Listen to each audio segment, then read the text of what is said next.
আসসালামু আলাইকুম রহমতুল্লাহ। আজকের ভিডিওটা আমার ভিউয়ার্সের জন্য, যারা নিয়মিত ভিউয়ার্স তাদের জন্য।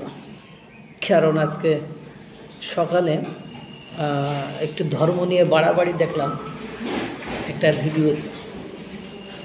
একজন সনাতন ধর্মী অর্থাৎ হিন্দু ধর্মাবলম্বী মুসলিম ধর্মাবলম্বীকে একটা প্রশ্ন ছুড়ে দিয়েছে।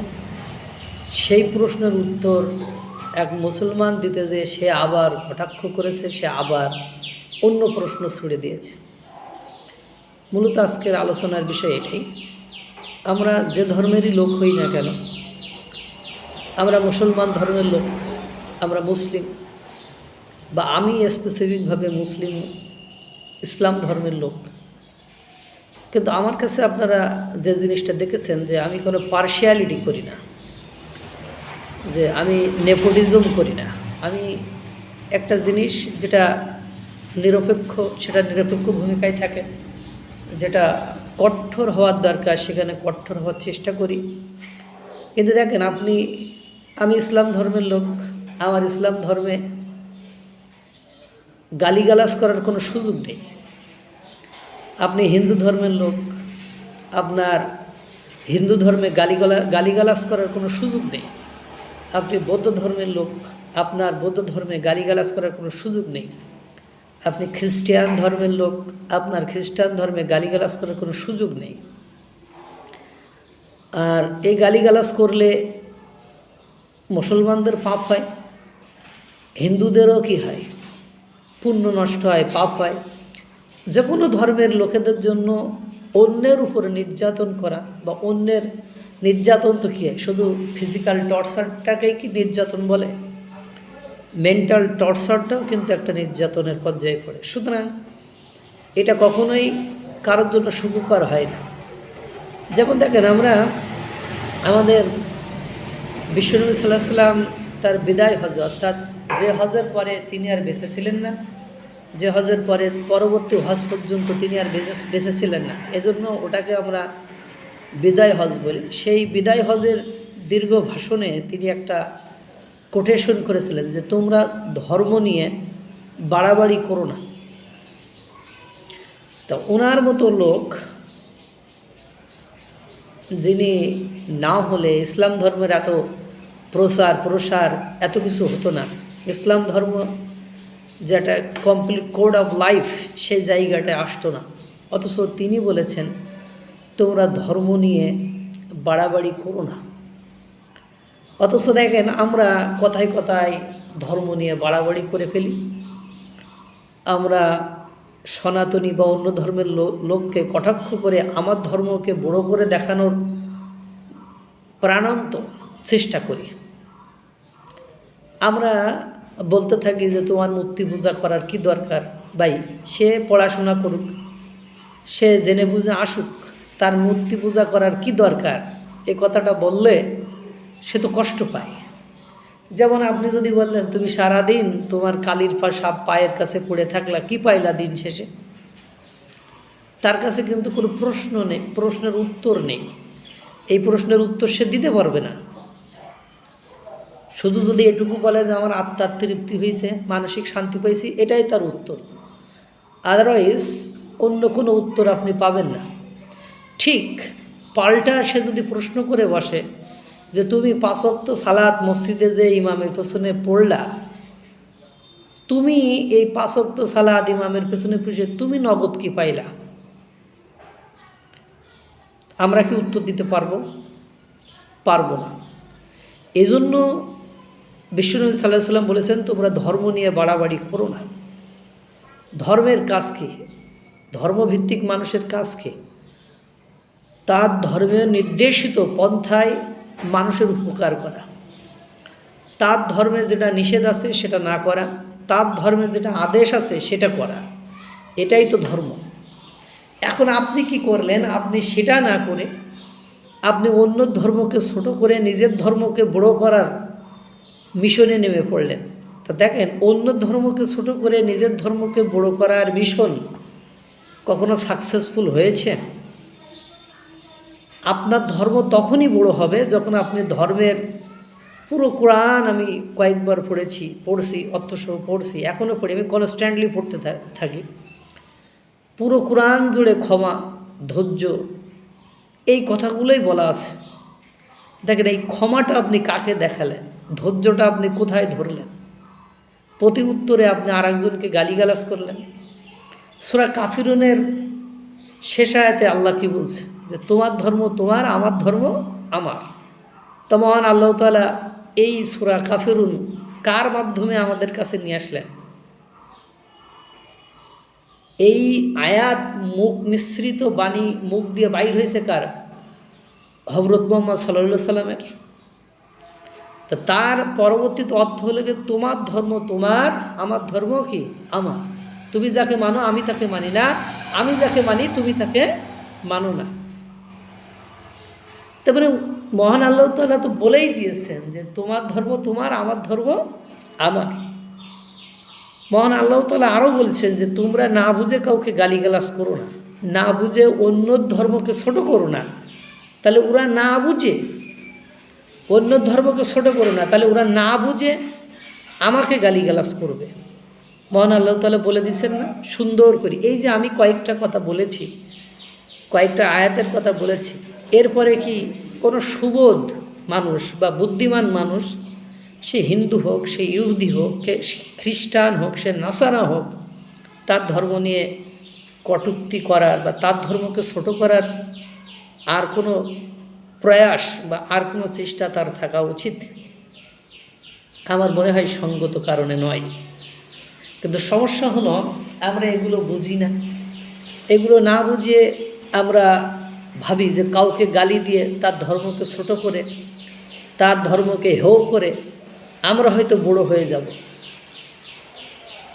আপনি কাউকে সম্মান করতে না জানলে আপনাকে কেউ সম্মান করবে, এইটা কখনো আশা করা উচিত নয়। আমি ওই যে একটা উদাহরণ দিয়েছি, আপনি যদি বলেন আপনি দুর্গা বা কালীর পায়ের নিচে সাবা দিয়ে বা করে আপনি কি পাইছেন, প্রতি উত্তরে এসে একটা কথা বলতে পারে আমি মানসিক শান্তি পেয়েছি, মানসিক তৃপ্তি পেয়েছি। সে যদি পাল্টা প্রশ্ন ছুড়ে দেয় যে তুমি মসজিদে যে 5 ওয়াক্ত সালাত আদায় করেছো, এই 5 ওয়াক্ত সালাত আদায় করে তুমি কি পেয়েছো, তাহলে তো আমাদেরও এই কথা বলা ছাড়া দ্বিতীয় কোনো উপায় বা পন্থা বা অবলম্বন নেই। আছে? নেই তো। তাহলে এখন আপনার ধর্ম আপনার কাছে, আমার ধর্ম আমার কাছে, সে তো মহান আল্লাহ তাআলা কোরআনের আয়াত দিয়েই বুঝিয়ে দিয়ে গেছে। সুতরাং আমি আপনি কেন এটা নিয়ে বাড়াবাড়ি করছি? আমার কাজ কি, আপনার কাজ কি? আমার ধর্মের মহত্বগুলো, আমার ধর্মের ভালো বিষয়গুলো, আমার ধর্মের অন্যতম বিষয়গুলো, আমার ধর্মের ছোটোখাটো সব বিষয়গুলো অন্যর কাছে সুন্দর করে উপস্থাপন করা। কিন্তু আমি আপনি সেটা কিন্তু করছি না। আমি আপনি সেটা না করে আমি আপনি হিংসার দরজাটাকে বড় প্রশস্ত করে দিচ্ছি। আমি আপনি ভাবছি হিন্দুরে মালায়ন বলে গালি দিলে হয়তো বা সে মনে খারাপ হয়ে আমার ধর্মে চলে আসবে।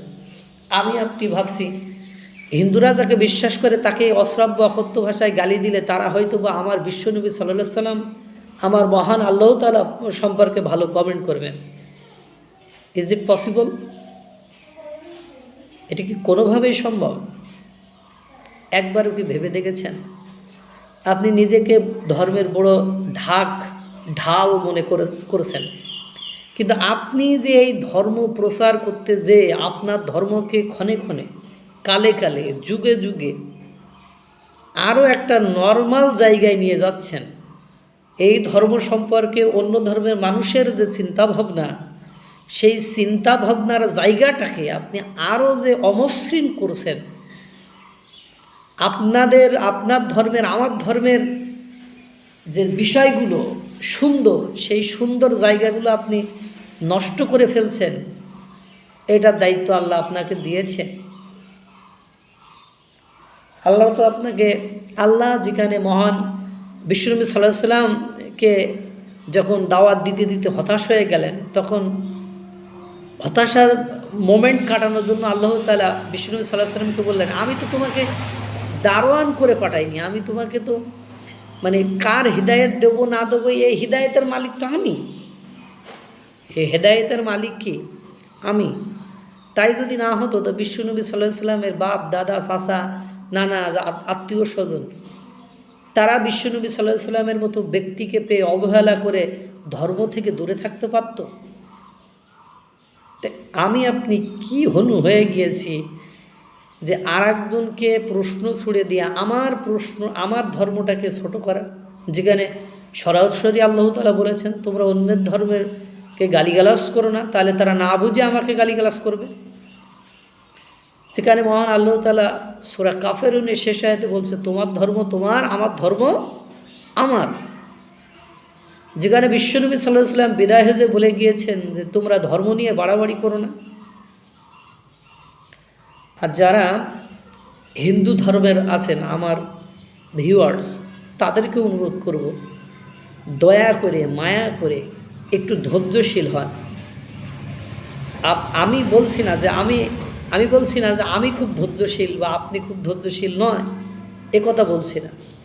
আমরা অনেকে আবেগপ্রবণ হয়ে একে তাকে খিস্তি দেই, গালিগালাজ করি, কিন্তু আমার যতটুকু বিশ্বাস, আমার যতটুকু মানে জ্ঞান, আমার ন্যূনতম যতটুকু বোধশক্তি, সেই বোধশক্তি দিয়ে এটুকু আমি বুঝি যে কাউকে গালি দেওয়াটা ধর্মের কোনো পর্যায়ে পড়ে না। সেটা আপনি যে ধর্মেরই হন না কেন, এটা কোনো পর্যায়ে পড়ে। আপনি নিয়মতান্ত্রিকভাবে আগান, আপনি নিয়মতান্ত্রিকভাবে পদ্ধতিগতভাবে আগানোর পরেও যদি আপনি নির্যাতিত হন, নিপীড়িত হন, শোষিত হন, তাহলে আপনি দেখেন ধর্ম তাকেই পুরস্কার দেয় বেশি যে নিয়মতান্ত্রিকভাবে চলার চেষ্টা করে। যে কোনো ধর্মের লোকেদের আপনি চেষ্টা করে দেখেন, ধর্ম তাকেই পুরস্কার দেয় বেশি যে নিয়মতান্ত্রিকভাবে চলে। ধর্ম যে জালিম তার জন্য পুরস্কার রাখি নাই পরকালে, ধর্ম যে মজলুম, অত্যাচারিত, নির্যাতিত, তার জন্য পুরস্কার রেখেছে। কিন্তু আমি আপনি জেতার জন্য, ইহকালে জেতার জন্য আমরা সব জালিম হতে আমরা সব অত্যাচারী হতে ব্যস্ত। সে যে ধর্মেরই লোক হন না কেন, আমরা অত্যাচারী হতে ব্যস্ত। আমি একজন মানুষকে জোর করে হিন্দু ধর্ম থেকে মুসলিম ধর্মে নিয়ে আসলাম, সে যদি যথার্থভাবে ইবাদত না করে, সেই ইবাদতের মধ্যে যে আমার ভয়ে ত্রাসে সে যদি আমার সম্পর্কে 3 বেলা খিস্তি ঝাড়ে, গালিগালাজ করে, আমার জন্য বদদোয়া করে, আমার পরকাল বলে কিছু থাকবে? তেমনি আপনারাও যদি কারোর উপরে নির্যাতন নিপীড়ন করেন, হিন্দু সনাতনী ভাই যারা রয়েছেন, আপনাদের পরকাল থাকবে? আমার মনে হয় থাকবে না। এই জন্য আমি হিন্দু এবং মুসলিম যারাই আছে, আমার মনে হয় ধর্মটাকে পালন করার জন্য অনেক কিছু জানার দরকার হয় না। ধর্মটা পালন করার জন্য ধৈর্য আর ক্ষমার নিয়ে বসে থাকলেই ধর্ম পালন হয়ে যায়। আর একজনকে ছোটো করার মন মানসিকতা থেকে আমরা যদি নিজেদেরকে নিবৃত করি, ফিরিয়ে রাখি, কন্ট্রোলে রাখি, নিয়ন্ত্রণে রাখি, তাহলে দেখবেন আমরা ধর্ম পালন করে ফেলছি। আমি সকলকে অনুরোধ করব আমরা অন্যের ধর্মকে ছোটো না করি, অন্য ধর্মের রীতি রেওয়াজকে খাটো না করি, তাহলে দেখবেন এমনিতে আমার ধর্ম বড় হয়ে যাবে। মহান আল্লাহ তাআলা যে দায়িত্ব দিয়েছেন, বা হিন্দুদের পুরাণ বেদ বাইবেলে যে দায়িত্ব তাদেরকে দিয়েছেন, সে দায়িত্বগুলো পালন করেন, সুন্দর হবে পৃথিবী। আমি চাই এই পৃথিবী বসবাসযোগ্য হোক, মানুষে মানুষে সম্প্রীতি, ভালোবাসার সৃষ্টি হোক, এর বাইরে আর কোনো কিছু চাওয়ার নেই। আর পরকালের হিসাব সকলকেই দিতে হবে। আল্লাহ তাআলা সকলকে ভালো রাখুক, সুস্থ রাখুক। আসসালামু আলাইকুম ওয়া রাহমাতুল্লাহ।